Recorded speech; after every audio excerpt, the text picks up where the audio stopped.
राजस्थान में कांग्रेस और बीजेपी के कद्दावरों की सीटों का ऐलान। राजस्थान के मौजूदा चुनावों के मद्देनजर शनिवार को कांग्रेस और बीजेपी ने अपने अपने उम्मीदवारों की लिस्ट का ऐलान किया। राज्य के सियासी जगत के बड़े नामों की उम्मीदवारी का ऐलान हुआ। इनमें सीएम अशोक गहलोत, पूर्व डिप्टी सीएम सचिन पायलट, वसुंधरा राजे, सतीश पूनिया का नाम शामिल है। इन राज्यों में जल्द ही चुनाव होने वाले हैं और मंजरी चतुर्वेदी बता रही हैं इन चुनावों का पूरा गणित। बीजेपी ने वसुंधरा राजे को पारंपरिक सीट से उतारा। बीजेपी ने शनिवार को राजस्थान विधानसभा चुनावों के लिए अपने उम्मीदवारों की दूसरी लिस्ट जारी कर दी। बीजेपी ने 83 उम्मीदवारों की घोषणा की है। पूर्व सीएम वसुंधरा राजे को उनकी पारंपरिक मध्य झालनापाटन सीट से मैदान में उतारा गया। राजे के जिन समर्थकों को इस लिस्ट में जगह मिली है उनमें 2 पूर्व मंत्री शामिल हैं। उनके कैंप के 1 दर्जन चेहरों को जगह मिली है। दूसरी लिस्ट में 50 मौजूदा विधायकों को टिकट दिया गया है, जबकि 9 मौजूदा विधायकों के टिकट काटे गए हैं। दूसरी लिस्ट में पार्टी ने किसी सांसद को विधानसभा चुनाव में नहीं उतारा है। दूसरी लिस्ट के कुल 83 उम्मीदवारों में से 10 महिलाएं हैं। पार्टी ने 5 बार के विधायक और दिग्गज नेता भैरव सिंह शेखावत के दामाद नरपत सिंह राजवी को चित्तौड़गढ़ सीट पर उतारने का फैसला किया। इस पर पार्टी के कुछ कार्यकर्ताओं की ओर से तीखी प्रतिक्रिया हुई थी। राजवी की ओर से नाराजगी जताए जाने और अपनी पारिवारिक विरासत के हवाले से पार्टी पर निशाना साधे जाने के बाद बीजेपी द्वारा उन्हें टिकट दिए जाने को नुकसान भरपाई की कवायद के रूप में देखा जा रहा है। हाल ही में बीजेपी में शामिल हुए महाराणा प्रताप के वंशज एमपी में कैलाश विजयवर्गीय के बेटे का टिकट कटा। प्रदेश विधानसभा चुनाव के लिए बीजेपी ने अपनी 5वीं लिस्ट जारी कर दी है। इस लिस्ट में पार्टी ने 92 सीटों के लिए प्रत्याशियों के लिए नाम का ऐलान किया है। इंदौर -3 विधानसभा सीट से कैलाश विजयवर्गीय के विधायक बेटे आकाश कजियवर्गीय का टिकट काट दिया है।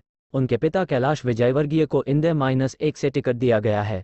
इस बार बीजेपी ने पूर्व मंत्री माया सिंह और वर्तमान मंत्री उषा ठाकुर को टिकट दिया है। विश्वराज सिंह मेवाड़ को नाथद्वारा से टिकट दिया गया है। बीजेपी ने पूर्व प्रदेश अध्यक्ष सतीश पूनिया को उनकी मौजूदा सीट आमेर से ही उतारा है, जबकि विधानसभा में नेता प्रतिपक्ष राजेंद्र सिंह राठौड़ की सीट बदल दी गई है। राठौड़ को चूरू के बजाय तारानगर से उतारा गया है।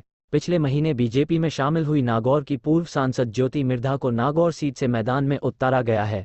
कांग्रेस की लिस्ट में गहलोत, पायलट भी। कांग्रेस ने राजस्थान विधानसभा चुनाव के लिए अपने 33 उम्मीदवारों की पहली लिस्ट शनिवार को जारी की। कांग्रेस ने उन्हीं नामों का ऐलान किया जिनके बारे में पार्टी पूरी तरह से आश्वस्त थी और जिन नामों और सीटों पर कोई विवाद नहीं था।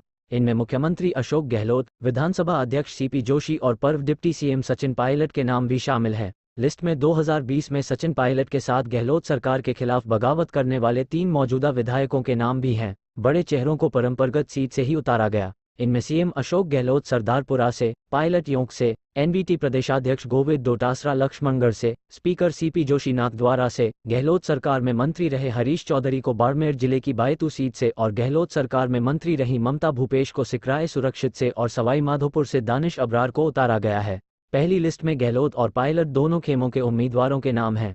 एंस क्या अंदरूनी कलह को साध पाई दोनों पार्टियां? समझिए खबरों के अंदर की बात। राजस्थान में चुनाव दोनों पार्टियों के लिए नाक का सवाल बना हुआ है। एक तरफ कांग्रेस सत्ता बचाने की जुगत में है तो वही बीजेपी सत्ता में वापसी का ख्वाब संजोए है। गौरतलब है कि दोनों ही पार्टियों के भीतर आपसी खींचतान चल रही है। कांग्रेस में एंटी इनकंवेंसी के नाम पर टिकट काटे जाने को लेकर पार्टी में ऊहापोह है। वहीं बीजेपी ने अपने पुराने चेहरों को नाराजगी देखते हुए कुछ सांसदों को पहली लिस्ट में जगह दी, लेकिन पार्टी का ये दाव उल्टा पड़ा और जमीनी स्तर पर नाराजगी देखनी पड़ी। लेकिन पार्टी ने दूसरी लिस्ट में इससे परहेज किया।